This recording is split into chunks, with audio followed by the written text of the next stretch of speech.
नमस्कार दोस्तों, आपका आपके YouTube channel doctor N classes पर आपका स्वागत है। आज पढ़ने वाले हैं वन वर्ड सब्स्टिट्यूशन को। One word substitution SSC, banking, UPSC, railway, defence हर एक एग्ज़ाम का एक इम्पोर्टेंट पार्ट है। तो इसे याद कैसे करें? इसे याद करने के लिए सबसे अच्छा तरीका यह है कि आप इनको अलग अलग कैटेगरी में डिवाइड कर लें। जैसे आज मैन, वुमेन एंड मैरिज, इनसे रिलेटेड सारे वन वर्ड्स इस एक क्लास में पढ़ने वाले हैं। और एक चीज़ वन वर्ड्स में मैं हमेशा फॉलो करता हूँ और आपको भी राय देता हूँ कि वन वर्ड्स को रूट वर्ड से जितना हो सके कनेक्ट करना सीखें। अब बात आती है रूट वर्ड क्या होते हैं। जैसे मोनो, बाई, पोली, ये सभी रूट्स वर्ड हैं। हर एक रूट वर्ड से 30 से 40 वर्ड्स बनते हैं। अगर आप वन वर्ड्स को रूट वर्ड से कनेक्ट कर लेते हैं तो बड़ा इजी हो जाता है वन वर्ड्स को याद करना। And I will try my best कि आप लोगों को रूट वर्ड से ही पढ़ाऊँ। शुरू करते हैं आज की क्लास। जल्दी से देख लेते हैं। Mono, bi, poly, miso, phil, gamy, anthro, andro, gyny and phobia. एक बार और दोहराइए। Mono, bi, poly, miso, phil, gamy, anthro, andro, gyny and phobia. तो आइए देखते हैं कि mono mean 1, bi mean 2, poly mean multiple, miso means hatred या डर्ट, गंदगी।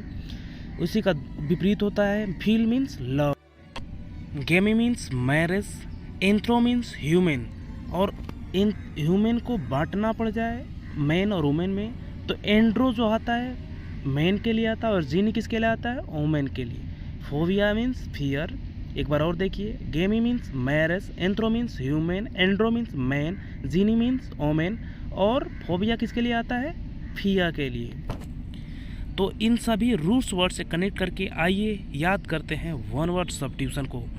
तो चलिए देखते हैं। मोनो किसके लिए आता है? वन के लिए। गेमी किसके लिए आता है? मैरिज यानी शादी, एक शादी। ऐसी प्रथा जिसमें एक आदमी एक औरत से या एक औरत एक आदमी से एक ही शादी करता हो उसे क्या बोलेंगे? Monogamy. The practices of marriage of person male और female at a time is called monogamy. अब बात आती है मोनोगेमिस्ट किसे बोलते हैं? मोनोगेमिस्ट इस प्रथा को मानने वाले को क्या बोल देंगे? मोनोगेमिस्ट। यानी एक आदमी एक औरत से या एक औरत एक आदमी से शादी करे तो उसे क्या बोलेंगे? मोनोगेमिस्ट बोल देंगे। जैसे हिंदू प्रथाओं में होता है एक आदमी एक ही औरत से शादी करते हैं तो मोनोगेमिस्ट किसे बोलेंगे? अ मैन और women who has single spouses at a time is called monogamist. ऐसा व्यक्ति या ऐसी औरत जो एक आदमी एक औरत से ही शादी करते हैं उसे क्या बोलेंगे? मोनोगेमिस्ट। बाईगेमी।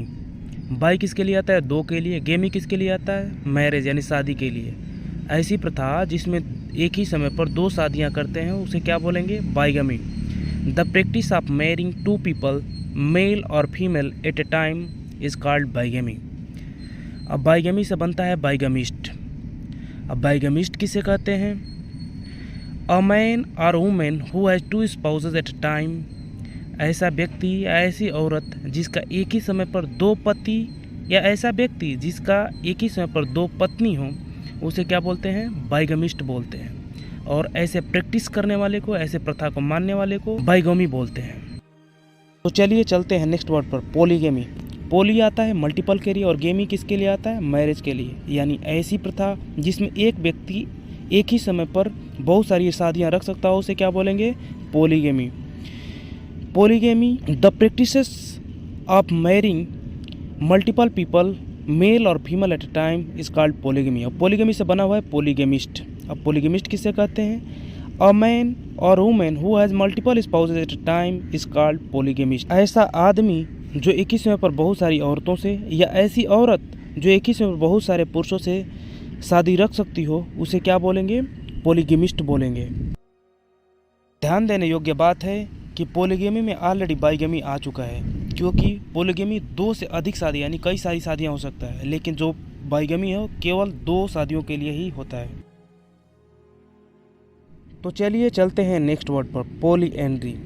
पोली आता है मल्टीपल के लिए और एंड्री आता है मैन के लिए। ऐसी प्रथा जिसमें एक औरत एक ही समय पर बहुत सारे हस्बैंड या बहुत सारे पुरुषों से विवाह कर सकती हो, उसे क्या बोलेंगे? पॉलीएंड्री। जैसे आपने माया सभ्यता में पढ़ा होगा या महाभारत में देख सकते हैं, द्रौपदी ने 5 पांडवों से विवाह किया। The practice of having multiple husband at a time is called polyandry. Polyandry से बना है polyandrist. A women who has multiple husband at a time is called polyandry. तो चलिए चलते हैं नेक्स्ट वर्ड पर, मिसोगेमी। मिसो आता है हेट्रेड के लिए और गेमी आता है मैरिज के लिए। ऐसा व्यक्ति जिसको शादी की प्रथा से ही घृणा हो, उसे क्या बोलेंगे? Misogamy. Misogamy, hatred of marriage is called misogamy. Misogamy से बना हुआ है मिसोगेमिस्ट। अ मैन और women who hates the institution of marriage. ऐसा व्यक्ति या ऐसी औरत जिसको शादी से ही घृणा हो, उसे क्या बोलेंगे? मिसोगेमिस्ट। नेक्स्ट वर्ड है गेमोफोबिया। गमो किसके लिए आता है? मैरिज के लिए, और फोबिया किसके लिए आता है? फियर के लिए। गेमोफोबिया मतलब फियर ऑफ गेटिंग मैरिड, यानी शादी करने से भय। कुछ लोग ऐसे होते हैं आजीवन ये अहम पाल के रखते हैं कि वे शादी के बंधनों को निभा नहीं पाएंगे, शादी के कार्यभार को निभा नहीं पाएंगे, और इस वजह से वो आजीवन शादी ही नहीं कर पाते। तो इसको क्या बोलेंगे? गेमोफोबिया। और अ मैन और women who fear getting married, और वह आदमी या वह औरत जो इस डर को अपने अंदर बिठा रखा हो, उसे क्या बोल देंगे? गेमोफोबिस्ट। क्या बोलेंगे? नेक्स्ट वर्ड है मिसोजिनी। मिसो किसके लिए आता है? हेट्रेड के लिए। और जीनी किसके लिए आता है? वुमेन के लिए, क्योंकि आप पहले भी देख चुके हैं। एंथ्रो किसके लिए आता था? ह्यूमन, यानी पूरी मानव जाति के लिए। और एंड्रो मैन के लिए, और उसी में बांटा गया था। तो जीनी किसके लिए आता? वुमेन के लिए। तो यहाँ आ गया मिसोजिनी, हेट्रेड ऑफ वुमेन, यानी आपके मन में जो भी औरतों के लिए घृणा है वो क्या कहलाएगी? मिसोजिनी। और मिसोजिनिस्ट किसे बोलेंगे? अ मैन और वुमेन हु हेट्स वुमेन। ऐसी आदमी या ऐसी औरत जो पूरी औरत जाति से ही नफरत करती हो, उसे क्या बोलेंगे? मिसोजिनिस्ट। क्या बोलेंगे? मिसोजिनिस्ट। चलिए नेक्स्ट वर्ड पकड़ते हैं, मिसेंथ्रोपी। मिसो का मतलब होता है हेट्रेड और एंड्रो मीन्स ह्यूमन। अब यहाँ किसी एक औरत जाति से नहीं है, अब यहाँ मेन और वुमेन दोनों आ गए। किसमें? ह्यूमन में। यानी मिसेंथ्रोपी किसके लिए आ गया? हेट्रेड ऑफ ह्यूमन और मैन काइंड। ऐसा इंसान जो पूरी मानव जाति से ही नफरत करता हो, तो वो नफरत क्या कहलाएगी? मिसेंथ्रोपी। और ऐसा इंसान जो पूरी मानव जाति से नफरत करता हो, उसे क्या बोलेंगे? मिसेंथ्रोपिस्ट, या उसे मिसेंथ्रोप बोलेंगे। अ मैन और वुमेन हु हेट्स ह्यूमन। ऐसा व्यक्ति या ऐसी औरत जो पूरी मानव जाति से ही नफरत करती हो, उसे क्या बोलेंगे? मिसेंथ्रोपिस्ट या मिसेंथ्रोप। तो चलिए चलते हैं नेक्स्ट वर्ड की ओर। नेक्स्ट वर्ड है फिलेंथ्रोपी। इसको 2 भागों में तोड़िए, फिल और एंथ्रो में। जस्ट आप अगर वर्ड को अच्छी तरह से तोड़ना सीख गए तो आसानी हो जाएगी याद करने में। फिल जस्ट किसका उल्टा हो गया? मिसो का। मिसो मीन्स जहाँ होता था हेट्रेड, यहाँ फिल मीन्स लव हो गया, और एंथ्रो मीन्स ह्यूमन। तो ऐसा व्यक्ति जो पूरे मानव जाति से प्रेम करता हो। आज के प्रेम का मतलब क्या रह गया है? मानव जाति से प्रेम करने का मतलब दान दो, चैरिटी करो। चैरिटी का सिनोनिम्स क्या हो गया? अल्ट्रुइज्म। या दान दो, चैरिटी दो, या भूखे समाज को, जैसे अफ्रीकन कंट्री में बहुत जगह खाने की बड़ी किल्लत है, वहाँ जाके खाना खिलाओ। तो सब क्या आएगा? क्या कहलाएगा? फिलेंथ्रोपी, यानी love for the welfare of Mankind. क्या कहलाएगा? फिलेंथ्रोपी। जैसे आज के समय में कौन सबसे बड़ा दानी के रूप में देख सकते हो? चैरिटी कौन देता है सबसे ज़्यादा? जैसे रतन टाटा जी हैं, वॉरेन बफेट, ऐसे बड़े बड़े अमीरों लोगों को क्या करते हैं? बहुत बड़े, उनका सबसे मानव जाति से बहुत सारा प्रेम है। और ऐसे करने वाले को क्या बोलेंगे? Philanthropist. Someone who works for the welfare of Mankind is called philanthropist. ऐसा व्यक्ति जो मानव जाति के लिए या मानव समाज के लिए दान करता हो या उनके लिए काम करता हो, उसे क्या कहलाएगा? फिलेंथ्रोपिस्ट। क्या कहलाएगा? चलिए बढ़ते हैं नेक्स्ट वर्ड की ओर। नेक्स्ट वर्ड है कनक्यूबिनेज। कनक्यूबिनेज शब्द बना है कनक्यूबाइन से। कनक्यूबाइंस पुराने समय में ऐसे औरतों को बोला जाता था, वैसी औरत जो पराए अमीर मर्द के साथ बिना शादी के रहती थी, उनसे संबंध बनाती थी वगैरह वगैरह, तो उन्हें क्या बोलते थे? कनक्यूबाइंस। यानी in old ages concubines were women who lived with wealthy men without married them। आज के समय में भी ये चल रहा है, बस wealthy man हटा दीजिए। यानी दूसरे शब्दों में इसे बोल सकते हैं कि a live in partner, neutral sense में एक आदमी पराई औरत के साथ या पराई औरत किसी आदमी के साथ रहती है तो उसे क्या बोलेंगे, कंक्यूबिनेस। यानी बोल सकते हो सीधी सीधी कि अ लिव इन रिलेशनशिप क्या कहलाएगा, कंक्यूबिनेस। चलिए चलते हैं नेक्स्ट वर्ड पर। नेक्स्ट वर्ड है फियांसे। अब आप बोलोगे कि लिखा हुआ है फियांस और आप पढ़ रहे हो फियांसे, तो ई के ऊपर देखिए एक छोटा सा कोमा जैसा लगा हुआ है, उसे हम लोग पढ़ते हैं ए। ये फियांसे जो है फ्रेंच वर्ड है, उसमें उसे क्या बोलते हैं, ए बोलते हैं। तो उसे क्या पढ़ेंगे हम, प्रोनाउंसिएट करें फियांसे।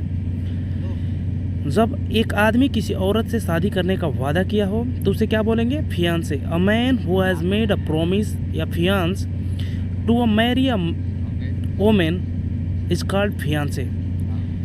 एक आदमी जब किसी औरत से शादी करने का वादा किया हो तो उसे क्या पढ़ेंगे, फियांसे। और सेम उल्टा हो जाता है, a women engaged with a man तो उसे क्या बोलेंगे, फियांसी। इसमें एक ई एक्स्ट्रा जोड़ते हैं तो उसे क्या बोलेंगे, फियांसी। एक औरत जब किसी मैन से किसी आदमी से शादी करने का वादा किया हो तो उसे क्या बोलेंगे, फियांसी। फॉर एग्जाम्पल समझने के लिए, रवि की शादी रानी से हो जाती है तो रवि को रानी बोलेगी फियांसे, सिंगल ई के साथ, प्रोनाउंसिएशन में कोई अंतर नहीं है। और वहीं पर रवि बोलेगा रानी को फियांसे, उसमें डबल ई के साथ, बस यही अंतर है स्पेलिंग का। नेक्स्ट वर्ड है मैट्रिमनी। अ मैरिज और वेडलॉक। इवन शादीशुदा ज़िंदगी को भी मैट्रिमनी बोल सकते हैं, स्टेट ऑफ बीइंग मैरिड। ये ज़्यादा हाई फाई वर्ड नहीं है, इसलिए इसको यहीं छोड़ते हैं, ज़्यादा तोड़ने के लिए। नेक्स्ट और लास्ट वर्ड है एलिमनी। एलिमनी बना हुआ है एलिमो और मनी से। एलिमो मीन्स होता है न्यूट्रिशन, खाने पीने का आइटम, और मनी होता है पैसा। ऐसा पैसा जो खाने पीने के लिए दिया जाता हो, और किसे दिया जाता हो, तो फार्मर स्पाउसेस को। यदि आपकी शादी हुई और आप डिवोर्स दे रहे हैं, इवन आप हस्बैंड हो सकते हो या वाइफ हो सकते हो, यदि आप डिवोर्स दे रहे हैं और आपके डिवोर्स दिए गए पति या पत्नी के पास कोई कमाने का जरिया ना हो, तो आप उसके लिए कुछ कोर्ट तय करेगी रकम, यानी आप अपने सैलरी का कुछ हिस्सा अपने हस्बैंड या वाइफ को देते हैं, मंथली देते हैं, ताकि वो अपने जीवन यापन सही ढंग से कर सके। तो ऐसे पैसे को क्या बोलेंगे, एलिमनी। यदि आपको हमारी क्लास पसंद आई हो तो चैनल को शेयर, लाइक और सब्सक्राइब करें, ताकि कोई भी वीडियो आपसे मिस ना हो, क्योंकि हम लोग ऐसी ही वीडियो कंटिन्यूअस चैनल पर अपलोड करते रहते हैं।